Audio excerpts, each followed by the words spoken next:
All right, let's get going. Welcome everybody to this speaker series event with Aubrey de Grey, hosted by the Swedish Longevity Cluster. My name is Linus Peterson, co-founder of the Swedish Longevity Cluster. I have been working with the problem of aging for like 15 years now, and will soon publish a popular science book about the science of aging. Really excited to be here today. And the Swedish Longevity Cluster, just a few housekeeping information before we get started. The Swedish Longevity Cluster is an organization with the aim of kickstarting the longevity industry here in the Nordic countries. And we're a community of people who want to join together and build different longevity projects. And we have done a few things since we launched last September. We've had two longevity pitch nights. We've held a series of events featured in a prominent newspaper. We had one big conference, which we co-hosted with the Longevity Biotech Fellowship with Mark and Nathan. Awesome guys. We had 70 participants from over 20 countries, researchers, investors, a lot of people. So that's great. And this February, 2 weeks ago, we launched the speaker series. So the Longevity Speaker Series are talks on longevity by researchers, CEOs, entrepreneurs, thought leaders in the longevity space. They are free and open to all. So the main goal here is to provide a public good for the global longevity community, so that anybody anywhere can take part of the knowledge and wisdom of the speakers. A secondary goal is that we want to build a local community here in Stockholm. And I'm very happy to see a lot of new faces here today. Really pleased about that. And if you're watching this online and you feel like, oh, I want to come here and I want to join this group of amazing people, you can do so by becoming a longevity fellow. So if this sounds interesting, reach out to me on LinkedIn and we'll make it happen. We have some announcements of speakers in the future. The researcher Matt Kaberlin, the researcher Sarah Hägg at our own Karolinska Institute, very interesting and exciting. The CEO of Tomorrow Bio, Emil Kempsira, the investment expert Patrick Bergermeister, the researcher Alexandra Stolzing, and the co-founder of the Longevity Biotech Fellowship, Mark Hamill. So we're looking forward to that.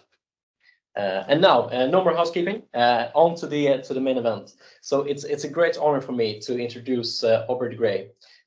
Few, if anyone, has done such amazing work within the field of longevity and working on the problem of aging as he has. He has a distinguished career and has done multitudes of projects, like a lot of longevity projects. He created the SENS Research Foundation.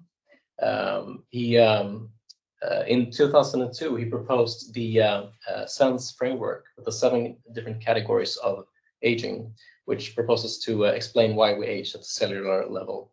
And this framework arguably was vindicated in 2013 when the Hallmarks of Aging was published. He's also the author of Ending Aging, still a wonderful read. I remember I read it back at university. And he is currently conducting a very interesting experiment, which I hope to hear more about today.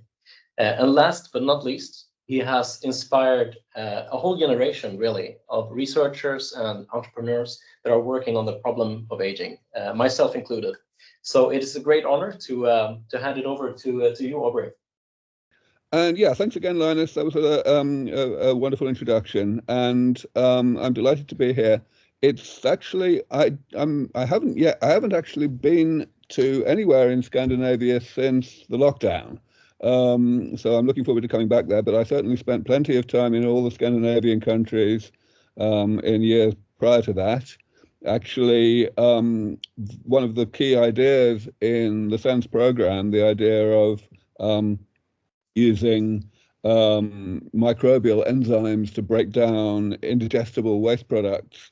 That was the result of a collaboration with a professor at Linköping.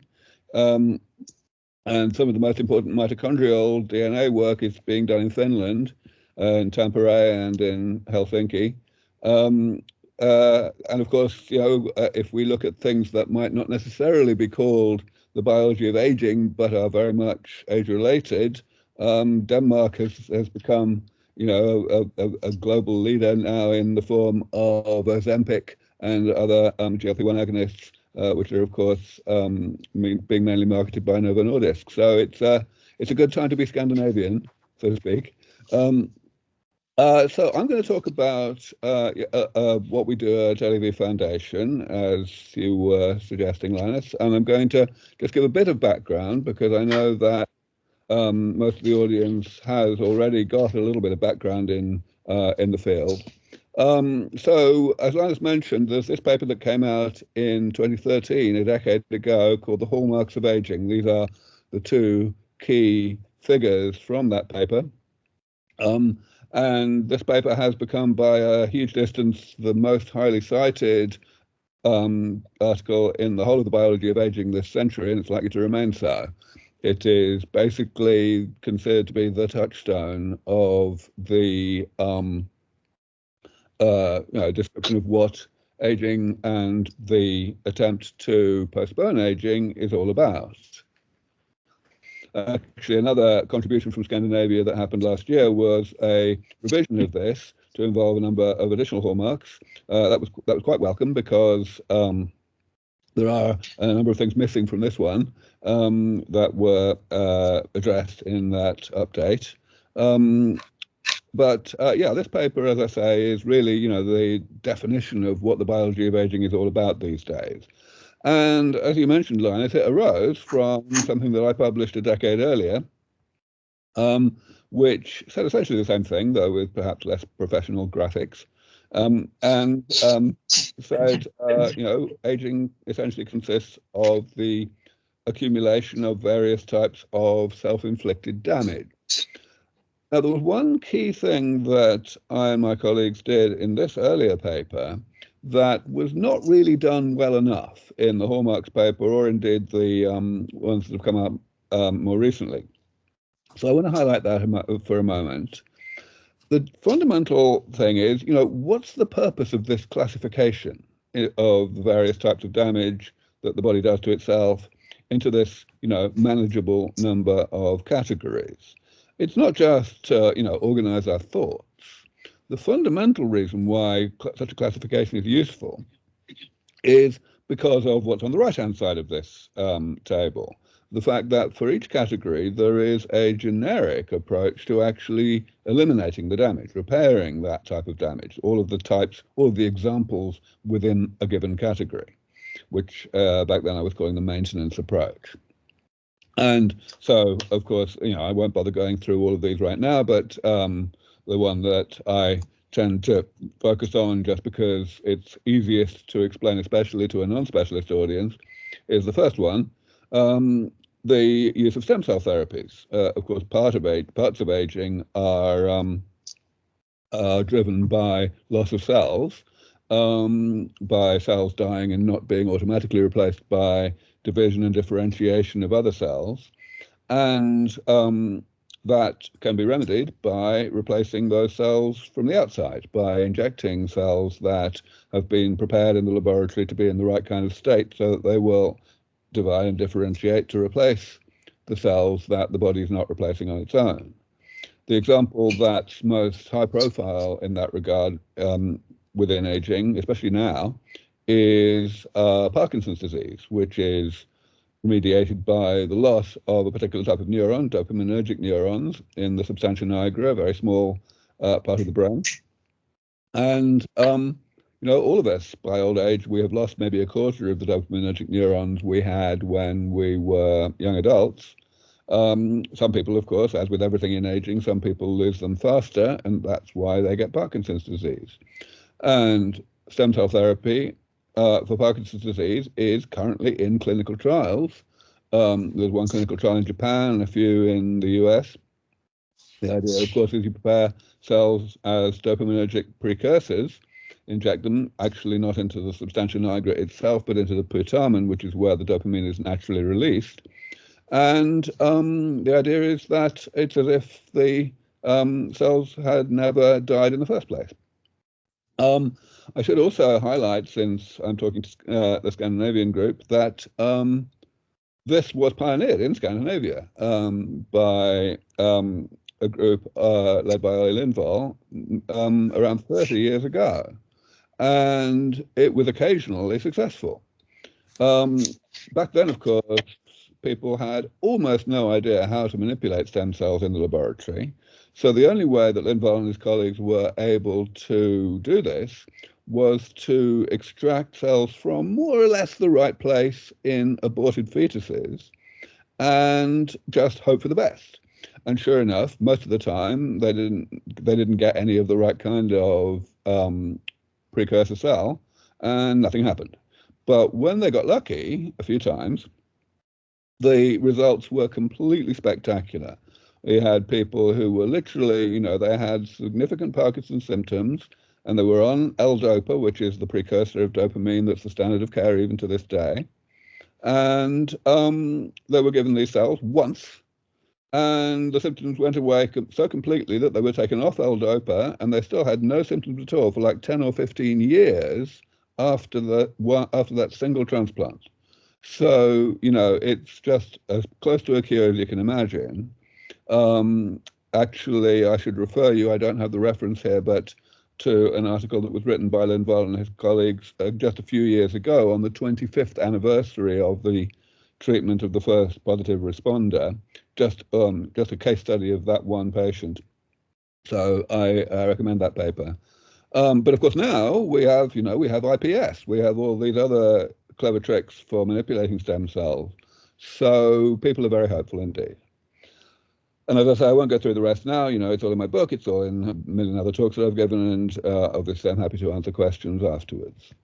But it all came down to this. It all came down to the appreciation that aging is a two-step process, really. There's the lifelong process whereby metabolism, the network of things of processes that keep us alive from one day to the next, generates changes to the molecular and cellular structure and composition of the body. And the reason why I use the word damage to denote those changes, which happen, of course, throughout life, even starting before we're born, is because the body's only set up to tolerate a certain amount of that change, such that eventually, late in life, you've got more damage than that, more of that change, and that's when function, both mental and physical, starts to go downhill. In other words, we get the pathologies of late life, the chronic progressive conditions that most of us die of these days. And by the time I came along, people had recognized, in fact, they had recognized for maybe a century, some people anyway, that you couldn't separate metabolism from pathology by separating damage from pathology, in other words, by abrogating the right-hand process. And you also really couldn't do it by abrogating the left-hand process, which I'm calling the gerontology approach, because the creation of damage was just too inextricably intertwined with the processes that we need to keep us alive. And therefore I came along with this third alternative, which is to repair the damage periodically so that we don't have to slow down either of the processes on either side of the damage, either the stuff that causes it or the stuff that it causes. And that has the enormous advantage that we don't really have to understand those processes particularly well. All right, so coming to more recent times, one extremely important aspect of how this concept of damage repair has evolved over the years is that we've had a lot of nice surprises.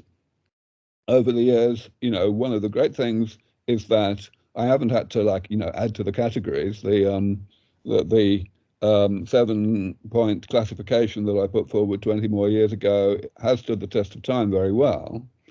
But the wonderful thing is that whereas back then I only had one idea, one potential approach to eliminating each category of damage, now every single one of those 7 categories has multiple approaches that are available to us.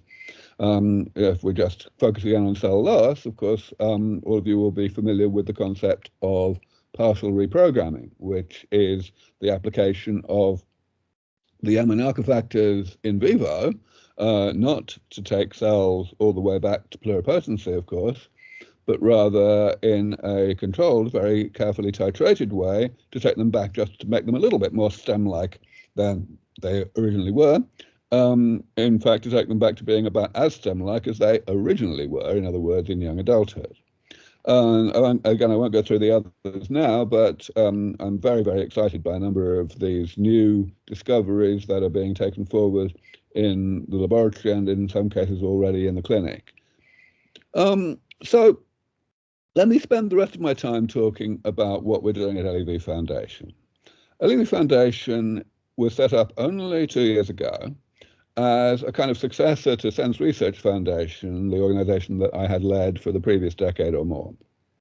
And at SENS Research Foundation, we were focused on, of course, the implementation of these various damage repair approaches. And our focus in particular was on the more difficult ones, the ones that were really quite challenging to achieve. And the reason we did that was because we wanted to make the most difference. We wanted to make sure that those interventions would catch up, so to speak, would be able to be administered to people by the time that the easier ones could be. And the easier ones are, of course, being worked on by other people. So we didn't need to, like, reinvent those wheels. And that went pretty well. We very much leverage the fact that SENS Research Foundation is funded entirely by philanthropy, which means that I never had to worry about, getting my next grant application funded in the next 6 months, or about, bringing revenue to shareholders, as would happen in the private sector. And therefore, it was possible to work on things that were really not aligned with the short-termist incentive structures that exist both in industry and in academia. So that was all great, but the damage repair approach is, as I've already explained, very much a divide and conquer strategy, which means that there's 2 steps. First of all, you've got to develop each of these individual damage repair approaches, and then you've got to put them all together in the same individual at the same time. And LEV Foundation is taking on that challenge, which again is really not aligned with the incentive structures of other people. So we are starting working on simply the easier of the various interventions, the ones that at SENS Research Foundation we would not have worked on. And we are combining them and seeing what happens. Now, the key thing here is that we are starting late in life, not ridiculously late. We're starting in middle age. So we're using the standard mouse strain that's used in most longevity work in around the world, a strain called C57 Black 6, which normally lives to about 2.5 years. And we're starting the treatments when they are aged 1.5. So they have, on average, about a year to live in the absence of any treatment. In this first experiment, which began just over a year ago, we were combining 4 different things. First of all, rapamycin. I'm sure all of you have heard of rapamycin. It's a calorie restriction mimetic. It was originally employed for modulation of the immune system, but it was found more than a decade ago now to extend mouse lifespan, including when started late in life. And the amount that it extended is pretty much comparable to what happens with calorie restriction. And sure enough, people now understand pretty well that at least most of the mechanism of action of rapamycin is as a calorie restriction mimetic. So that's not damage repair in the normal way, but we felt we had to include it really because, it's so established. The other 3 things we included very much are damage repair. First of all, heterochronic bone marrow transplant. So we killed a lot of young mice and extracted their bone marrow and did a bone marrow transplant into the older mice. And the idea here is, of course, that the blood gets older, biologically older with time. All of you will have heard of the concept of parabiosis, which has been pursued very energetically across many different labs over the past, I guess, 17 years or 19 years now, since it was first shown to have rejuvenating effects. But that field has overwhelmingly moved in the direction of heterochronic plasma exchange. And it's important to recognize that the blood also has a cellular component that may contribute to the rejuvenating effects of heterochronic parabiosis. So we're interested in looking at that as a result of some work that has already been published over the past few years that shows quite significant effects, and that's why we included it. The next one is gene therapy for telomerase.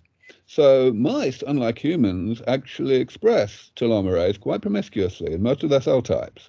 But yet it turns out, and this was again shown in a very good lab in Spain about a decade ago, that telomerase overexpression can extend life, including when you administer it virally as gene therapy, somatic gene therapy in middle age. So again, we wanted to do that. That's also been repeated in other labs. And finally, navitoclax, which is a senolytic, something that selectively kills senescent cells. There are a number of senolytics, of course, that have been used in the laboratory and increasingly in the clinic. The reproducibility of the work that's been published in this area has come into question, to be honest. There's quite a lot of concern as to whether this really works as well as it seems. And navitoclax seems to be the senolytic that has the greatest reproducibility. It does have one shortcoming, though, which is that it kills platelets. And, that's quite bad, really. We don't want to do that. So another group in Spain developed a very clever idea, which was to improve the cell specificity of navitoclax, or indeed of any senolytic, by encapsulating it in galactose, which is a sugar that can that is broken down at a rapid rate in senescent cells, but not in other cells, as a result of the overexpression, the natural overexpression of an enzyme called beta-galactosidase. Eventually they realized that they could do even better than encapsulating navitoclax in galactose. They could actually make navitoclax into a prodrug by chemically conjugating a molecule of galactose in a particular spot that inactivates the navitoclax. Same thing works. It's very cool. So again, it's been quite well validated and we're using it. So what's the goal here? Well, for the longest time, people have been trying to postpone aging in mice. And the record that's been achieved by genetic means is probably a year and a half or more. In fact, more like 2 years. But that's by genetic means. The world record is held by mice that are genetically modified, in particular to have impairments of their growth hormone signaling. If you start with genetically normal mice, but you start early in life, you might get a year and a bit, especially by calorie restriction. But if you start when we're starting, which is at middle age, when the mice are already 18 months, the most that anyone's ever achieved is 3 or 4 months of postponement. So we want to do a lot better than that. We want to postpone the health problems of these mice, the chronic conditions, by a year. Now, we don't know whether this experiment is going to achieve that, of course. If it doesn't, no problem. We'll do another one, as I'll discuss shortly. But that's what we want to do. And it's going pretty well at this point. I've got a description of the design of the experiment here, which essentially we have 10 treatment groups because we want to look not only at comparing the mice that get all 4 of these treatments with mice that get none of them, we also want to look at mice that get only 1 of them to make sure we're doing the treatment properly, and also at mice that get all but 1, which is a cool way of determining whether there are unanticipated antagonistic interactions. And we, of course, look at these mice not only in terms of their survival, but also in terms of their health. We do a lot of different things. We look at things like alopecia and kyphosis, which are visual markers of aging. We look at function, so memory and muscular strength and agility. And we look at the blood. We do glucose tolerance tests, for example. And on top of all of that, we kill some of the mice every so often, and we store samples so that we can look at various organs later on.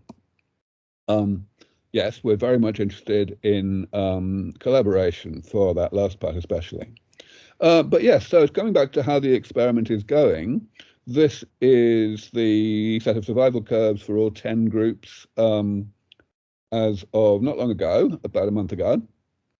And as you can see, the red line, which is the thick red line, which is the group getting all 4 treatments, is doing a great deal better than the thick blue line, which is the groups getting none of the treatments. And sure enough, it looks pretty additive. The groups with dotted lines are the ones getting exactly 1 treatment. The groups with thin, continuous lines are the ones getting 3 treatments. So this is all, you know, quite heartening. This is females. It's a bit more complicated with males, where you can see that 2 of the 3 treatment groups are doing paradoxically badly. We don't understand why that should be. One thing also that may have caught your eye is that the survival seems to be better in the males than in the females. That's not a surprise. That turns out to be something that's characteristic of C57 Black 6, the mouse strain that we're using, even though, of course, it is contrary to most strains of mice and indeed most species. So that's how things are going, and we shall see in 6 months and a year how far we've actually been able to push these mice out. So I'm going to finish just in the last couple of minutes by talking about what we want to do next. The next experiment, we're ready to roll. We have looked at the literature. We've done an enormously painstaking analysis of what's out there, what has merit, what's worth looking at. And we want to start now. We don't want to wait until we have results from the current experiment, because we'll be using different interventions. We could, of course, have chosen not to use different interventions, but just to vary the doses of the same ones. But we're interested in getting as much knowledge as possible, as quickly as possible. There's far too much to do. We definitely need to move on with this. Now, I will say that the interventions we want to use for what I'm calling RMR2, Robust Mouse Rejuvenation Experiment 2, is the evidence for them is more indirect than it is for the ones that we have used in RMR1. In other words, we have not got published literature showing an increase in mean and maximum lifespan starting in middle age. But we've got plenty of very good indirect evidence, so that's good enough for us. And here are the choices that we're using. I won't go through them all right now, but you can see one of them is partial reprogramming. Another one, again, focusing on the concept of parabiosis, is to use recombinant version of the most abundant protein in plasma, namely albumin. One of them is to use mesenchymal stem cells, which have certainly been shown to have great rejuvenating effects. And the fourth one, the top one, is to put in the diet a version of fatty acids that have had some of their hydrogen atoms replaced by deuterium, which is capable of making them resistant to oxidation. We believe that that could have very beneficial effects. We decided we're going to give all the mice rapamycin this time around as a baseline, and we're going to give them running wheels, which they don't have in RMR1. Well, I mean, this is really where we're at. We want to move to the clinic, of course. We ourselves at LEV Foundation would not want to move to the clinic, but we would definitely want to hand these off to clinical trials as soon as possible. Well, you can see the way that I think about this. We know that we can take people who are not yet sick, in other words, this is preventative medicine, but we can rejuvenate them, so it's curative as well. It makes them biologically younger. And the more we move forward with this, the more we can help increasingly older people. But of course, challenges are hard. The challenges are big. Combination treatments are hard to interpret, and that's why a lot of people don't like to do them. Furthermore, the regulatory structures are not really built to put combination treatments into the hands of MDs, or indeed for that matter, for gene and cell therapy in general. And we've got the problem of, now the reason why the regulatory structures are what they are is because the public are inherently suspicious of preventative medicine. So those are the challenges that we have to face. And, you know, I don't have all the answers. I will, however, just conclude by saying that we have a conference coming up in June, middle of June, June the 13th to 16th. We'd love you to come. It's not very far to Dublin. And it's a huge part of what I do. I've been running conferences for 20 odd years now. They are a huge part of how I have been able to build such a vibrant community. We have obviously the absolute pinnacle of scientific knowledge that's presented there, but we also have a great focus on the recreational aspect of the conference. It's where people meet, it's where people form friendships and collaborations that last for decades. So I strongly encourage you to come to this conference. Many of the people that you're going to have speak at future events, future talks in this series, actually had their first experience of this field at one or other of my conferences. So it's got a good tradition. Finally, I'll just mention the Dublin Declaration. This is something that we put out last year, and we want to continue to promote it. It is a pretty aggressive statement of not only the desirability, but also the feasibility of doing something serious about aging in the foreseeable future. And the key thing here is that it is not just something coming from me. This was signed by well over 100 top luminaries within the field of the biology of aging. And as such, it has all the authority that it needs. I'm delighted to say that an increasing number of members of the general public have also signed up. The Dublin Declaration is up there for you to read and to sign, so I very much encourage you to do so. And I will stop there, and I hope I've left a bit of time to answer questions. Meanwhile, I will try and stop sharing my screen. Or Thank you so much, Aubrey. Well, I could ask 1,000 questions, but I just have one to start off before we open the floor, so to speak. So I don't know if you noticed, but the Longevity Biotech Fellowship today launched their roadmap. Mark Hamalainen and Nathan Chang. Right. Yeah, it's great stuff. Woo! We got an applaud here. I love it. So I really want to know, like, what's your take on this? Because it's sort of how does this match with the the 7 categories? Is this a fundamentally different approach? What's your take on their approach? So yeah, I mean, first of all, Mark and Nathan are completely wonderful. Mark's been around a long time, actually. He first came to one of my conferences in 2005, if I remember rightly, and he was actually my very first funded PhD student. And the retreats, the little meetups that LBF organizes a few times a year, including the recent one in Sweden, his latest venture. He was out of the longevity movement for a little while, and he and I got together in 2021 to talk about how he could get back in, and this is more or less what we came up with. So I basically seed funded the first of the Less Death retreats in California, and the rest is history. I'm delighted that it's gone so well. He teamed up with Nathan shortly after that. Nathan was already a really energetic and prominent newcomer to the field, doing longevity market cap newsletter, things like that. And, they make a fantastic team.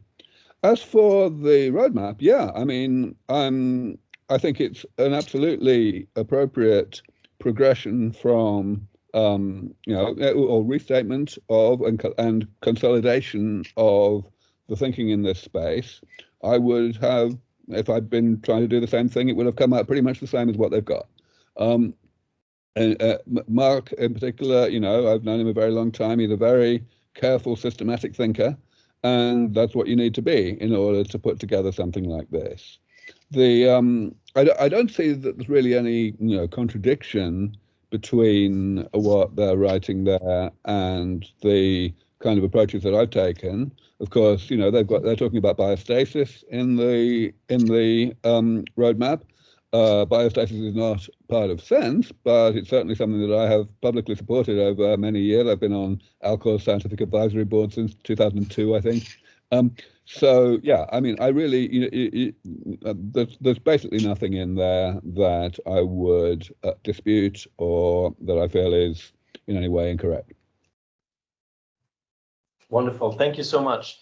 The floor is open. Does anybody have a question in the room here? Yeah, please go ahead. Speak loud. Can you hear me, Aubrey? Yes, I can. Yeah. First of all, thank you for everything you've done. This is crazy. You've been at this for like decades. Will you do an episode with Mark and Nathan on their podcast? I'd love to. Yeah. I didn't actually know that they were doing a podcast, but yeah, of course, I do podcasts all the time. They launched it like 2 days ago. Yeah. Okay. I also had a question about cryo stuff. Besides it sounding a bit sci-fi and people not really being ready for it, isn't that like a more urgent thing than just like solving aging? Because like if you have 100,000 people dying per day, we should, a bit like Amazon Web Services or something, having like the capacity to like serve 100,000 people per day, right? And the like later that thing takes off, the more people have died, basically. Yeah. So I mean, my take here is we have to always remember that cryonics research and rejuvenation research are both research. They're both pioneering technologies, and as such, we honestly don't have much of a clue how soon they will actually be ready for prime time. So my view is that they both need to be pursued equally aggressively. At the end of the day, you could think about it that they are designed to help different people. Rejuvenation research is designed to help people who are not quite at death's door yet, who are, maybe have a few years of life left in them and therefore are amenable to being rejuvenated. Whereas cryonics is there for people who are too old. Either they will have become biologically dead, legally dead, I'm sorry, before these therapies come along, or they'll be so close to it that the therapies will be, ineffective for them. So yeah, I mean, I would not want to rank the two things. And indeed, when I started LEV Foundation, one of the first things I did was to seed fund what I view as the single most promising research in cryonics right now, namely a company named Konice, which is looking at very greatly increasing the speed of cryopreservation by a technique called persiflation. If you want to know more about that, I can talk a little more, or I can refer you to them. Thank you. Wonderful. We have Christer. I see you online. Let's see if I can turn on your microphone. Do you hear me? Yeah. Yes, Perfect. Yeah, great work, Aubrey. And one thing I can also point out is that you can support the R studies which Aubrey is doing. So everything we can support in his work, that's really great, because he's doing really unique stuff where he screens different cocktails, where combining different interventions, and I haven't seen that kind of work done before. So yeah, my question, when it comes to the cocktails, Aubrey, do you have any plans on also when you have found a good type of cocktail, to improve that cocktail step by step, so that you add try to add another intervention to it? Yeah. So well, first of all, let me thank you for your remark about funding, and also, of course, I will embarrass Christer now by telling everybody that he has donated indeed to LEV Foundation recently, very generously. Yeah, I mean, another reason I mentioned why these experiments are not done, that they don't really align with other people's incentive structures. The other reason is they're damned expensive. The RMR1 cost something like $3.5 million, and nearly all of that needed to be paid up front because most of the actual costs are up front. RMR2 will be the same, and we basically haven't got any of it yet because, it's quite difficult to bring donations in. So yes, any support that can be offered would be enormously welcome. In terms of whether other people are doing similar experiments, let me just mention one thing about that. There is a widespread understanding within the field that combination experiments are vital and that, their time has come. But partly because of cost and partly because of other incentive aspects, at the moment, the only work that's being done that is similar is restricted to orally available interventions, things that you can put in the chow. Actually, one example from the interventions testing program, it's been found that rapamycin works well, but it works even better if you combine it with acarbose. And actually, we're considering adding acarbose for all the mice in RMR2 along with the rapamycin. So that's great, but it means you're not doing any gene therapies or any cell therapies. And, we are completely sure that that means that the benefits that can be achieved will be very limited. So we are the only people biting that bullet. In terms of your question, absolutely, there is enormous, and it makes enormous sense to increasingly refine and expand the cocktails of things that we're doing. I would certainly expect that the ultimate outcome of this research program will involve, doing at least half a dozen, maybe 10 different things all at the same time, and in fact, optimizing the dosages of these things as well. But as I alluded to, there's a lot of iteration there. So honestly, what we need is, dozens of of experiments like this to be done in parallel, so as to get information faster. And that's going to involve getting people to write serious checks. Of course, I'm perfectly comfortable with not being in charge of all of those experiments, as I've always been. I focus on community building. I focus on getting other people to do stuff as well as doing it myself. But absolutely, there's no substitute for just doing a lot of these experiments. That's great. Do we have another question? Yeah, Thomas, please. Yeah, two questions. One, why did you choose that kind of strain in the mice, especially because they had a bit difference with the longevity compared to the other ones? And the other one is, if your cocktail in the first experiment proves successful, could it be ethical to provide it to like current old people, humans, to increase their life? All right. So on the first question, why did we use Black 6?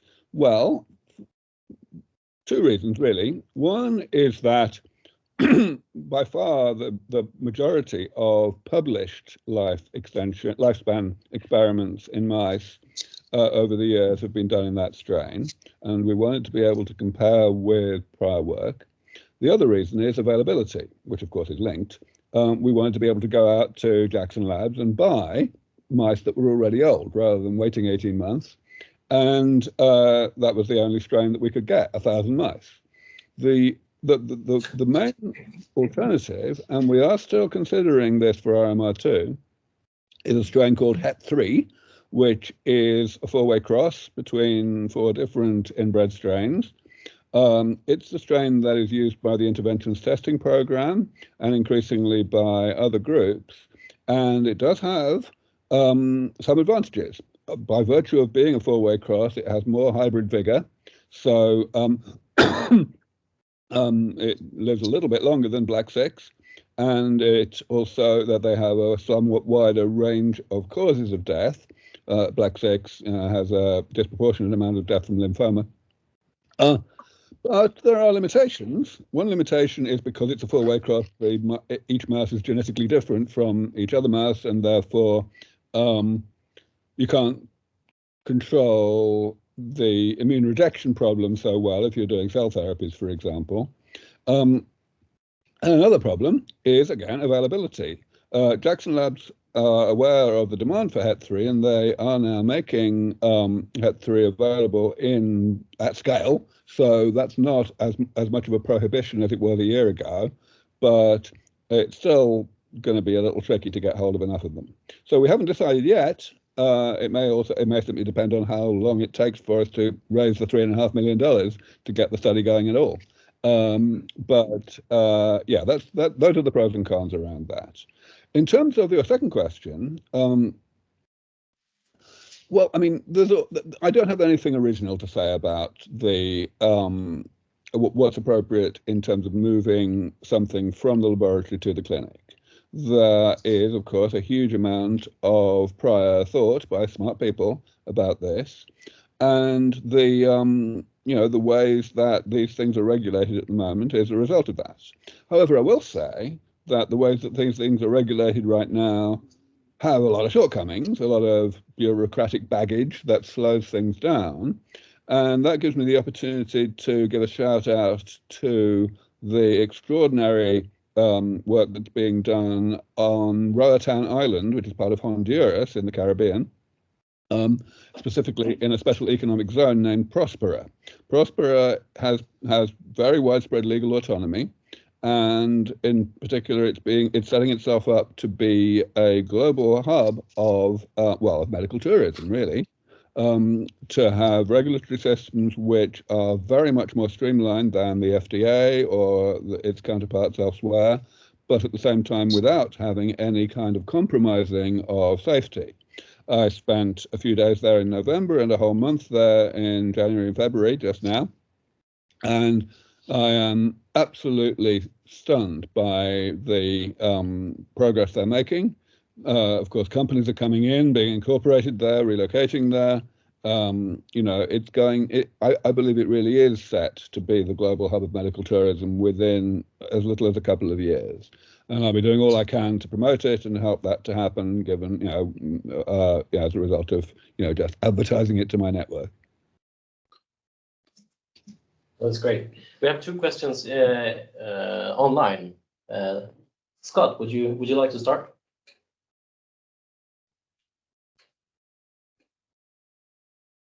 You're still muted, Scott. That's it.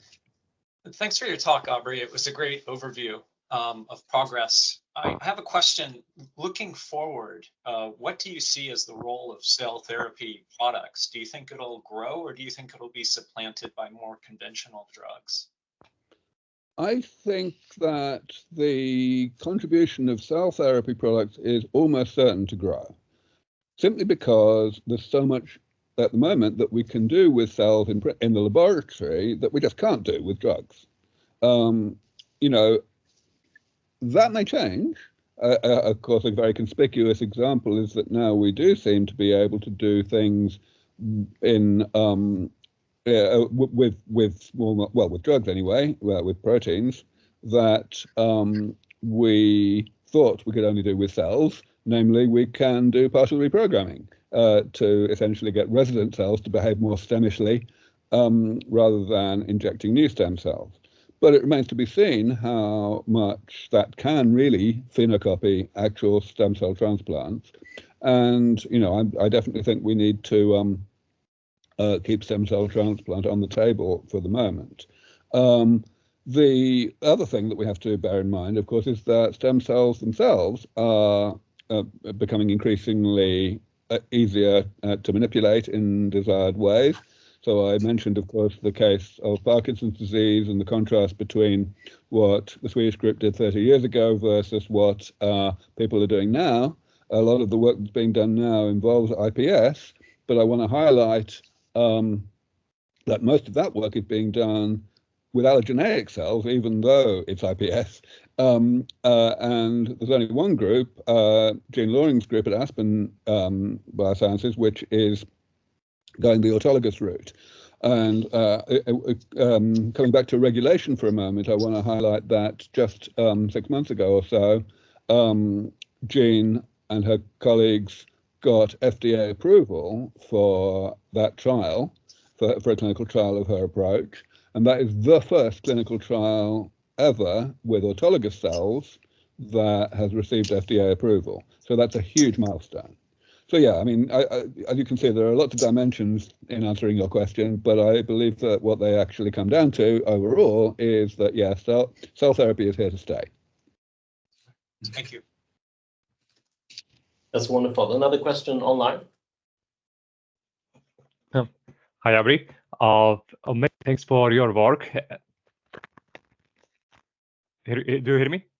I do. Yeah, we can hear you. Many thanks for your work for the whole the time. It's super inspirational. My question is, what besides advocacy, besides subscribing the Longevity Dublin Declaration and asking everyone to sign it, what we as citizens, not researchers, not some super healthy people, what can we do to progress the field? Yeah, so I mean, it does come down to advocacy, in my view, one way or another. Of course, well, I don't want to go too far that direction. So you mentioned, you know, obviously, if one's wealthy, one can contribute substantially. If one's a scientist, one can choose an appropriate field. It's also important to remember that with the growth of the private sector in this space, with now hundreds of startups working in this area, that people with entrepreneurial skills can be of extreme benefit. You know, there are lots and lots of scientists out there with great and important ideas who couldn't run a company to save their lives, and who are obviously uninvestable from the point of view of anyone who actually might write them a check. And therefore, finding a partner who complements their skills is very key indeed. And of course, investors tend to have much bigger checks than donors do. So that's a huge part of getting shit done.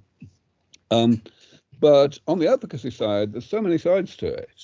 You know, some people may have the ear of elected representatives, for example. They may be able to influence what a politician does. At the end of the day, politicians mostly, however, they have one goal in life, which is to get re-elected, and therefore, ultimately, they do what they think will get them votes. And so public advocacy is critical.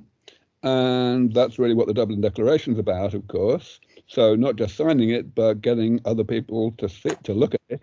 You know, eventually we will get opinion formers, Oprah Winfrey, people like that, to start taking this kind of thing seriously. And then we will start actually, you know, shifting the needle of public opinion, and then, as a result, public policy. Thank you very much. Very much.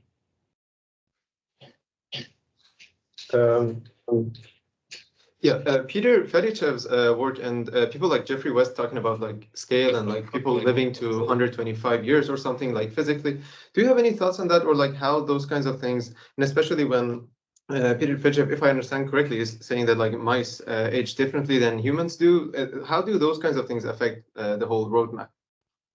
Yeah, Peter and I have been arguing about this for about 6 months, ever since he started putting this forward, that, you know, there's this thing called thermodynamic aging that is much harder to deal with than the rest of aging, and that plays only an insignificant role in mouse aging, but is dominant in human aging.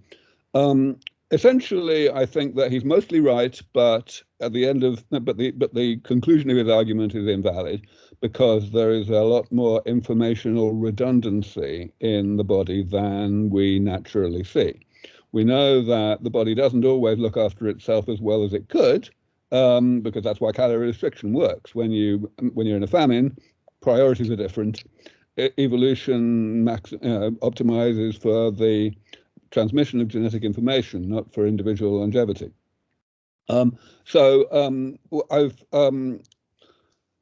It would take me longer than I have here to explain the specifics of it, but let me just summarize by saying that I think it's all about unaccessed, unused redundancy of information, especially at the epigenetic level, and that there are some experiments, already some experiments that have been done, but especially some experiments that could be done that will answer this question definitively.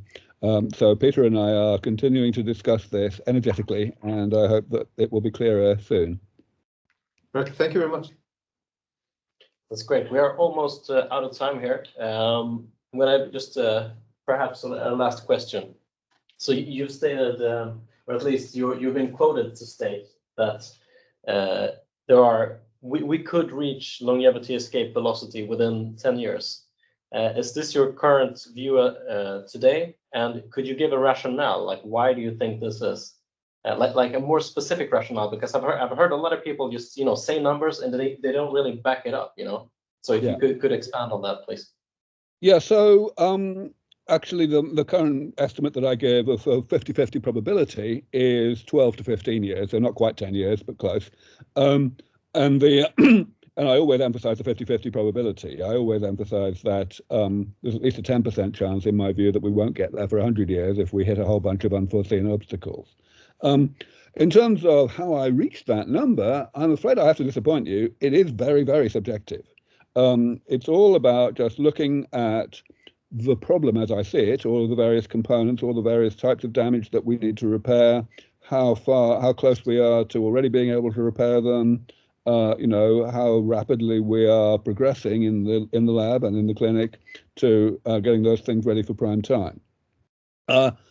But actually, I don't really think too much about the reaching of longevity escape velocity, because coming back to the previous question, the advocacy question, what I care about is how we're going to have that sea change of public attitudes, public opinion, public pressure, therefore public policy.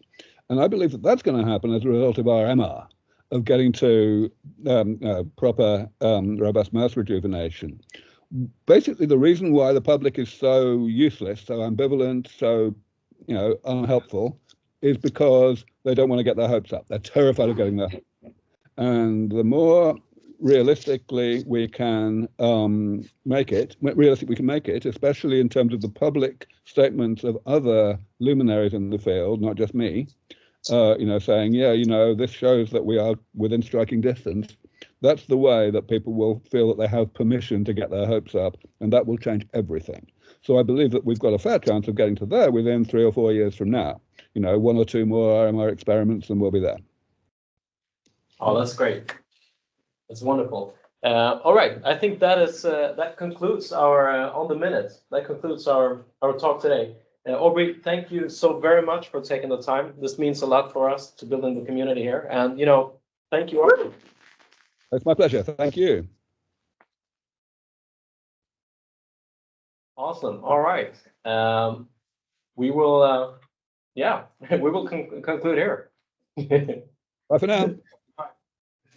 Thank you. Thank you. Thank you. Bye.